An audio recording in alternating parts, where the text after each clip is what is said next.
ॐ नमो भगवते वासुदेवाय। ॐ नमो भगवते वासुदेवाय। ॐ नमो भगवते वासुदेवाय। ॐ नमो भगवते वासुदेवाय। नारायणं नमस्कृत्य नरं चैव नरोत्तमं देवीं सरस्वतीं व्यासं ततो जयमुदीरयेत्। नष्टप्रेष्यवभद्रेषु नित्यं भागवत सेव्या भगवत्युत्तमं श्लोके भक्तिर्भवति नैष्ठिकी। श्रीकृष्णाय वासुदेवाय देवकीनन्दनाय च नन्दगोपकुमाराय गोविन्दाय नमो नमः। गुरुवे गौरचन्द्राय राधिकाय तदोलये कृष्णाय कृष्णभक्ताय तद्भक्ताय नमो नमः। ग्रन्थ अष्टादशोऽस्रहस्राशो 12 स्कन्धसंहिता। परीक्षित शुक संवादो शृणु भागवतं च तथा। सदा सेव्या श्रीमद्भागवती कथः। यस्य श्रवणमात्रेण हर्षचित्तं समाश्रयेत् तावत् संसारे चक्रेऽस्मिन् ब्रह्मणते ज्ञानं पुमाना। यावत् कर्णगता नास्ति शुकशास्त्राकटाक्षणम्। श्लोकार्धं श्लोकपाद्मवा पठेत् भागवतं चयेत् नित्यं पुण्यम् अवाप्नोति राजस्वसुयश्वमेध। उक्तं भागवते नित्यं कृतं हरिचिन्तनं तुलसीपुष्पं चैव धेनूनां सेवनं समम्। अन्तकाले तु येनैव श्रूयेत शुकशास्त्रवाक् कृत्या तस्या के वैकुण्ठं गोविन्दो अपि प्रयक्षति। राधे राधे। हम लोग आज श्रीमद् भगवद गीता का पृष्ठभूमि से शुरू करेंगे। यद्यपि भगवद गीता का व्यापक प्रकाशन और पठन होता रहा है, किंतु मूलतः यह संस्कृत महाकाव्य महाभारत की एक उपकथा के रूप में प्राप्त है। महाभारत में वर्तमान कलयुग तक की घटनाओं का विवरण मिलता है। इसी युग के प्रारंभ में आज से लगभग 5000 वर्ष पूर्व भगवान श्री कृष्ण ने अपने मित्र तथा भक्त अर्जुन को भगवद गीता का उपदेश दिया था। उनकी यह वार्ता, जो मानव इतिहास की सबसे महान दार्शनिक तथा धार्मिक वार्ताओं में से एक है, उस महायुद्ध के शुभारंभ के पूर्व हुई, जो धृतराष्ट्र के 100 पुत्रों तथा उनके चचेरे भाई पांडवों या पांडुपुत्रों के मध्य होने वाला भ्रातृघातक संघर्ष था।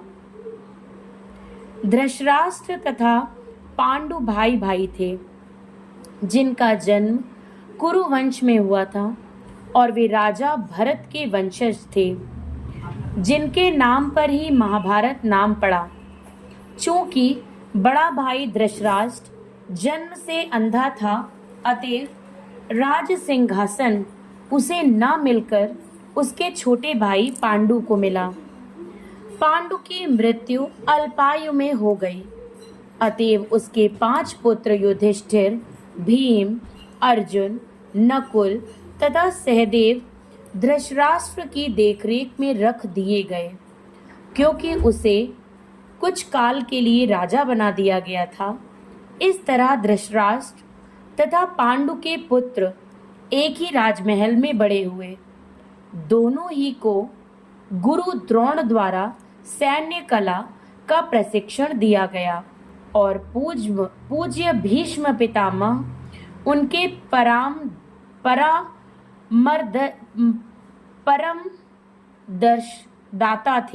परामर्शदाता थे।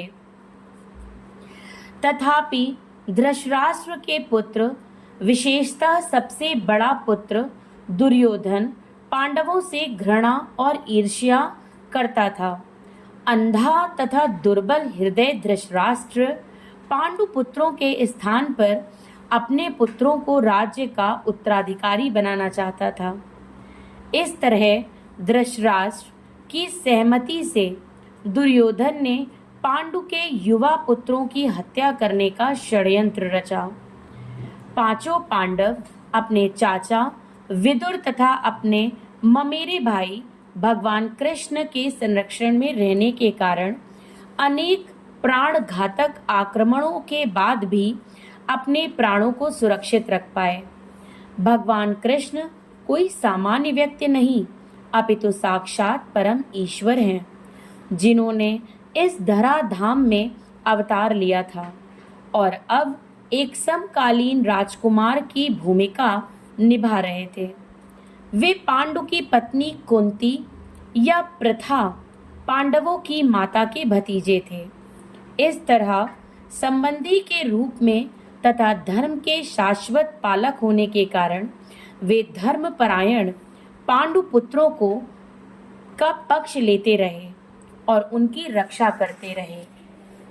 किंतु अंततः चतुर दुर्योधन ने पांडवों को ध्रुव क्रीड़ा के लिए ललकारा। उस निर्णायक स्पर्धा में दुर्योधन तथा उसके भाइयों ने पांडवों की सती पत्नी द्रौपदी पर अधिकार प्राप्त कर लिया और फिर उसे राजाओं तथा राजकुमारों की सभा के मध्य निर्वस्त्र करने का प्रयास किया। कृष्ण के दिव्य हस्तक्षेप से उसकी रक्षा हो सकी। उस ध्रुव क्रीड़ा में छल के प्रयोग के कारण पांडवों की हार हुई तथा उन्हें अपने राज्य से वंचित होना पड़ा और 13 वर्ष तक वनवास के लिए जाना पड़ा। वनवास से लौटकर पांडवों ने धर्म सम्मत विधि से दुर्योधन से अपना राज्य मांगा, किंतु उसने देने से इनकार कर दिया। क्षत्रियों के शास्त्रों अनुमोदित कर्तव्य को पूर्ण करने के लिए पांचों पांडवों ने अंत में अपना पूरा राज्य मांग कर केवल 5 गांवों की मांग रखी, किंतु दुर्योधन सुई की नोक भर भी भूमि देने के लिए सहमत नहीं हुआ। अभी तक तो पांडव सहनशील बने रहे, लेकिन अब उनके लिए युद्ध करना अवश्यम भावी हो गया। विश्व भर के राजकुमारों में से कुछ धृतराष्ट्र के पुत्रों के पक्ष में थे तो कुछ पांडवों के पक्ष में। उस समय कृष्ण स्वयं पांडु पुत्रों के संदेश वाहक बनकर शांति का संदेश लेकर धृतराष्ट्र की राजसभा में गए। जब उनकी याचना अस्वीकृत हो गई तो युद्ध निश्चित था। अत्यंत सच्चरित पांचों पांडवों ने कृष्ण को पूर्ण पुरुषोत्तम भगवान के रूप में पहचान लिया था, किंतु धृतराष्ट्र के दुष्ट पुत्र उन्हें नहीं पहचान पाए थे। फिर भी कृष्ण ने विपक्षियों की इच्छानुसार ही युद्ध सम्मिलित होने का प्रस्ताव रखा। ईश्वर के रूप में वे युद्ध नहीं करना चाहते थे, किंतु जो भी उनकी सेना का उपयोग करना चाहे कर सकता था। प्रतिबंध यह था कि एक ओर कृष्ण की संपूर्ण सेना होगी तथा दूसरी ओर वे स्वयं एक परामर्शदाता तथा सहायक के रूप में उपस्थित रहेंगे। राजनीति में कुशल दुर्योधन ने आतुरता से कृष्ण की सेना झपट ली, जबकि पांडवों ने कृष्ण को उतनी ही आतुरता से ग्रहण किया। इस प्रकार कृष्ण अर्जुन के सारथी बने और उन्होंने उस सुप्रसिद्ध धनुर्धर का रथ हाँकना स्वीकार किया। इस तरह हम उस बिंदु तक पहुंच जाते हैं जहां से भगवत गीता का शुभारंभ होता है। दोनों ओर की सेनाएं युद्ध के लिए तैयार खड़ी हैं और धृतराष्ट्र अपने सचिव संजय से पूछ रहा है कि उन सेनाओं ने क्या किया।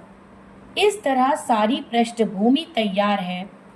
आवश्यकता है केवल इस अनुवाद तथा भाष्य के विषय में संक्षिप्त टिप्पणी की। भगवत गीता के अंग्रेजी अनुवादकों में यह सामान्य प्रवृत्ति पाई जाती है कि वे अपनी विचारधारा तथा दर्शन को स्थान देने के लिए कृष्ण को ताक पर रख देते हैं।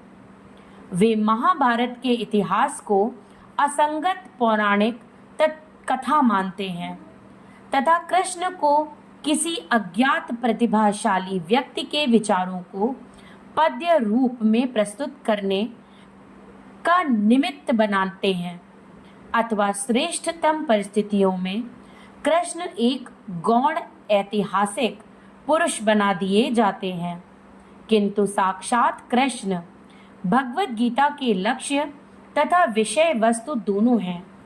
जैसा कि गीता स्वयं अपने विषय में कहती है, अतः यह अनुवाद तथा इसी के साथ दिए हुए भाष्य पाठक को कृष्ण की ओर निर्देशित करता है, उनसे दूर नहीं ले जाता। इस दृष्टि से भगवत गीता यथारूप अनुपम है।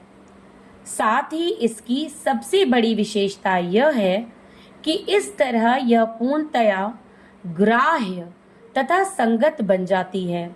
चूंकि गीता के वक्ता एवं उसी के साथ चरम लक्ष्य भी स्वयं कृष्ण है, अतएव यही एकमात्र ऐसा अनुवाद है जो इस महान शास्त्र को यथार्थ रूप में प्रस्तुत करता है। इसके बाद हम आमुख पढ़ेंगे, जिसे हम कल पढ़ेंगे। राधे राधे।